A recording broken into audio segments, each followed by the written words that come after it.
Gulliver's Travels by Johnathan Swift. Chapter 6. A continuation of the state of England under Queen Anne. The character of a first minister of state in European courts. My master was yet wholly at a loss to understand what motives could incite this race of lawyers to perplex, disquiet, and weary themselves, and engage in a confederacy of injustice, merely for the sake of injuring their fellow animals. Neither could he comprehend what I meant in saying they did it for hire. Whereupon I was at much pains to describe to him the use of money, the materials it was made of, and the value of the metal. That when a Yahoo had got a great store of this precious substance, he was able to purchase whatever he had a mind to, the finest clothing, the noblest houses, great tracts of land, the most costly meats and drinks, and have his choice of the most beautiful females. Therefore, since money alone was able to perform all these feats, our Yahoos thought they could never have enough of it to spend or to save,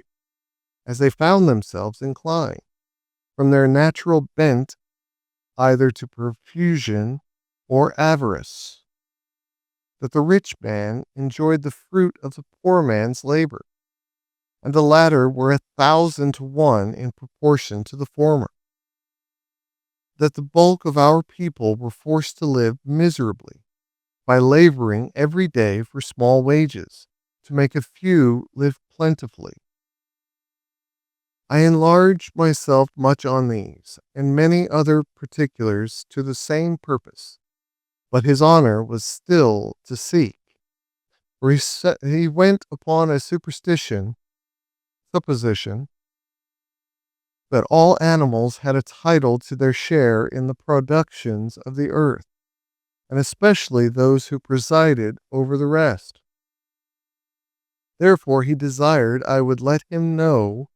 what these costly meats were, and how any of us happened to want them. Whereupon I enumerated many sorts as came into my head, with the various methods of dressing them, which could not be done without sending vessels by sea to every part of the world, as well as for liquors to drink, as for sauces, and innumerable other conveniences. I assured him that this whole globe of earth must be at least 3 times gone round before one of our better female Yahoos could get her breakfast, or a cup to put it in. He said that must needs be a miserable country which cannot furnish food for its own inhabitants. But what he chiefly wondered at was how such vast tracts of ground as I described should be wholly without fresh water, and the people put to the necessity of sending over the sea for drink. I replied that England, the dear place of my nativity, was computed to produce 3 times the quantity of food more than its inhabitants are able to consume, as well as liquors extracted from grain or pressed out of the fruit of certain trees, which made excellent drink, and the same proportion in every other convenience of life. But in order to feed the luxury and intemperance of the males, and the vanity of the females, we sent away the greatest part of our necessary things to other countries, whence, in return, we brought the materials of diseases, folly, and vice to spend among ourselves. Hence it follows of necessity that vast numbers of our people are compelled to seek their livelihood by begging, robbing, stealing, cheating, pimping, flattering, suborning, forswearing, forging, gaming, lying, fawning, hectoring, voting, scribbling, stargazing, poisoning, whoring, canting, libeling, free thinking, and the like occupations. every one of which terms I was at much pains to make him understand. That wine was not imported among us from foreign countries to supply the want of water or other drinks,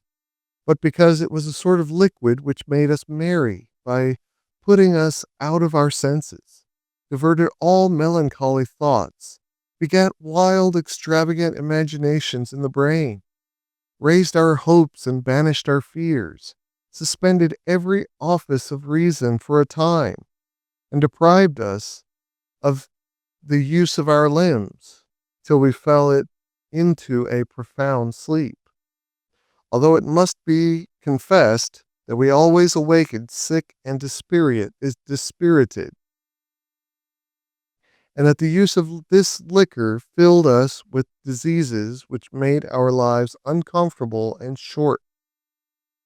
But beside all this, the bulk of our people supported themselves by furnishing the necessities or conveniences of life to the rich and to each other. For instance, when I am at home and dressed as I ought to be, I carry on my body the workmanship of 100 tradesmen. The building and furniture of my house employ as many more, and 5 times the number to adorn my wife. I was going on to tell him of another sort of people who get their livelihood by attending the sick, having, upon some occasions, informed his honor that many of my crew had died of diseases. But here it was with the utmost difficulty that I brought him to apprehend what I meant. He could easily conceive that a Houyhnhnm grew weak and heavy a few days before his death, or by some accident might hurt a limb, but that nature, who works all things to perfection, should suffer any pains to breed in our bodies, he thought impossible, and desired to know the reason of so unaccountable an evil. I told him we fed on 1,000 things which operated contrary to each other, that we ate when we were not hungry, and drank without the provocation of thirst, that we sat whole nights drinking strong liquors without eating a bit, which disposed us to sloth, inflamed our bodies, and precipitated or prevented digestion. That prostitute female Yahoos acquired a certain malady, which bred rottenness in the bones of those who fell into their embraces. That this and many other diseases were propagated from father to son, so that great numbers came into the world with complicated maladies upon them. That it would be endless to give him a catalogue of all diseases incident to human bodies, for they would not be fewer than 500 or 600, spread over every limb and joint. In short, every part, external and intestine, having diseases appropriated to itself, to remedy which, there was a sort of people bred up among us in the profession or pretense of curing the sick. And because I had some skill in the faculty, I would, in gratitude to his honor, let him know the whole mystery and method by which they proceed. Their fundamental is that all disease arise from repletion, whence they conclude that a great evacuation of the body is necessary, either through the natural passage or upwards at the mouth. Their next business is from herbs, minerals, gums, oils, shells, salts, juices, seaweed, excrements, barks of trees, serpents, toads, frogs, spiders, dead men's flesh and bones, birds, beasts, and fishes to form a composition for smell and taste, the most abominable, nauseous, and detestable they can possibly contrive, which the stomach immediately rejects with loathing. And this they call a vomit, or else from the same storehouse with some other poisonous additions, they command us to take in at the orifice above or below, just as the physician then happens to be disposed, a medicine equally annoying and disgustful to the bowels, which, relaxing the belly, drives down all before it. And this they call a purge or a clyster. For nature, as the physicians allege, having intended the superior anterior orifice only for the intromission of solids and liquids, and the inferior posterior for ejection, these artists ingenuously considering that in all diseases nature is forced out of her seat. Therefore, to replace her in it, the body must be treated in a manner directly contrary by interchanging the use of each orifice, forcing solids and liquids in at the anus, and making evacuations at the mouth. But besides real diseases, we are subject to many that are only imaginary,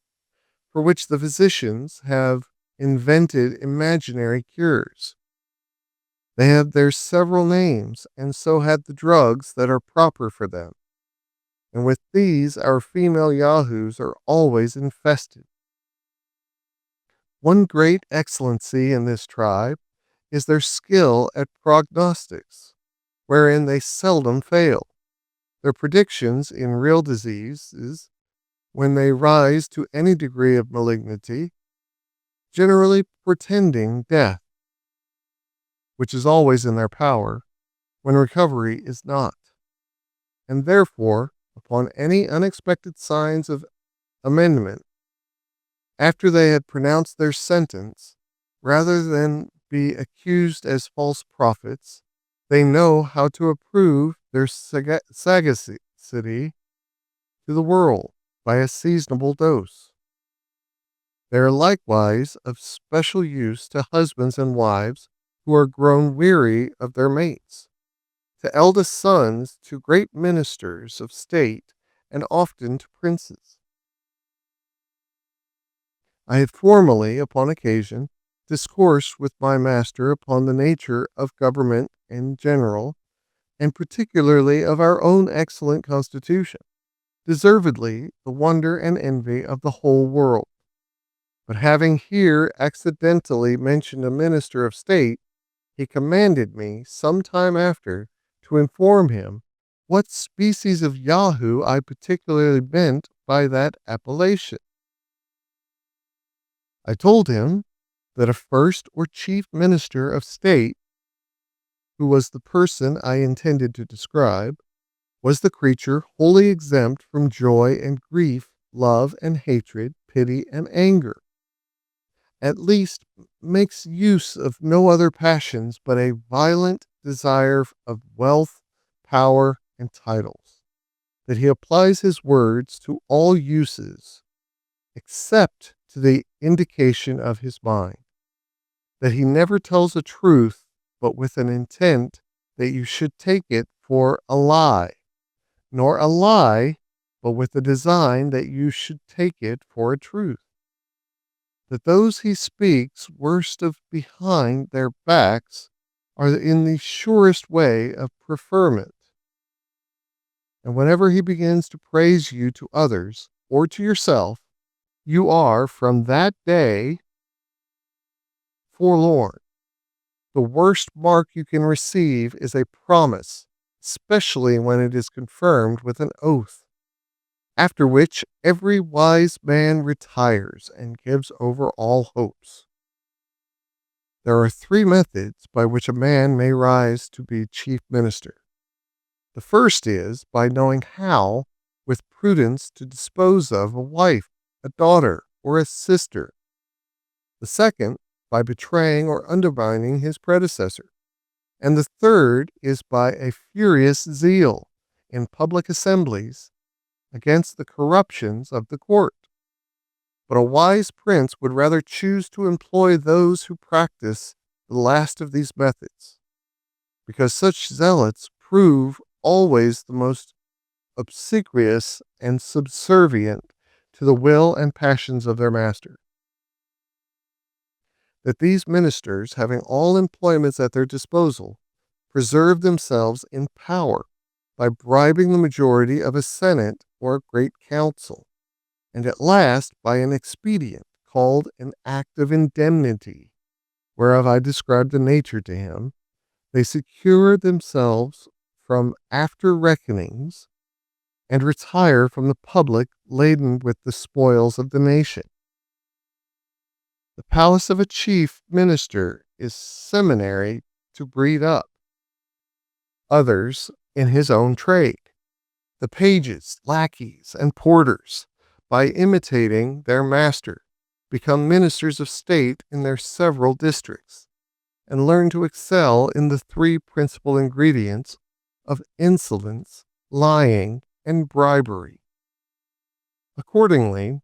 they have a subaltern court paid to them by persons of the best rank, and sometimes by the force of dexterity and impudence arrive through several gradations to be successors to their lord. He is usually governed by a decayed wench or favorite footman, who are the tunnels through which all graces are conveyed, and may properly be called, in the last resort, the governors of the kingdom.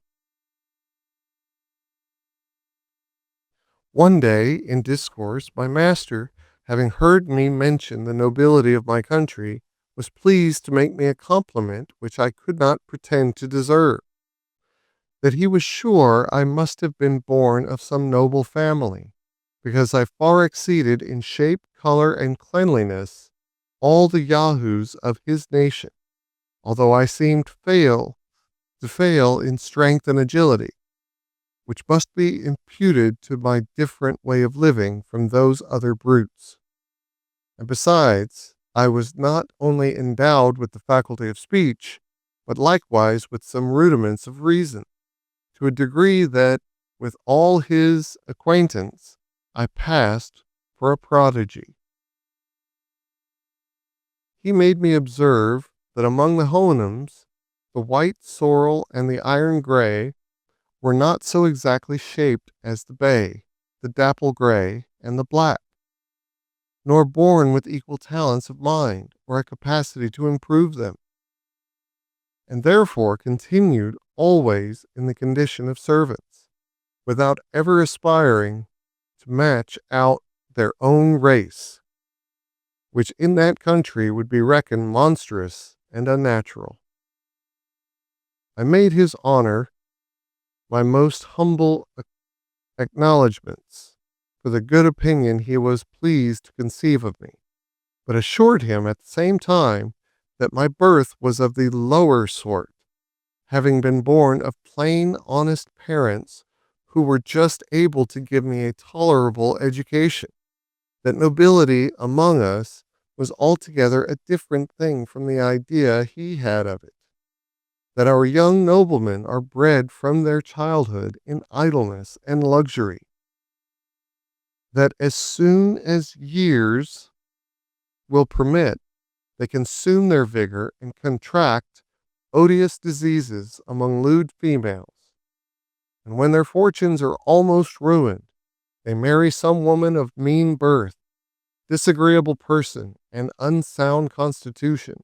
merely for the sake of money, whom they hate and despise,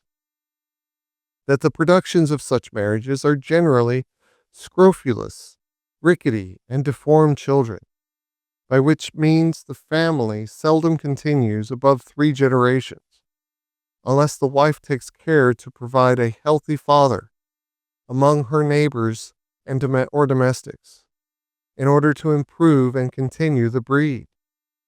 that a weak, diseased body, a meager countenance, and sallow complexion are the true marks of noble blood, and a healthy, robust appearance is so disgraceful in a man of quality that the world concludes his real father to have been a groom or a coachman. The imperfections of his mind run parallel with those of his body, being a composition of spleen, dullness, ignorance, caprice, sensuality, and pride. Without the consent of this illustrious body, no law can be enacted, repealed, or altered. And these nobles have likewise the decision of all our possessions without appeal.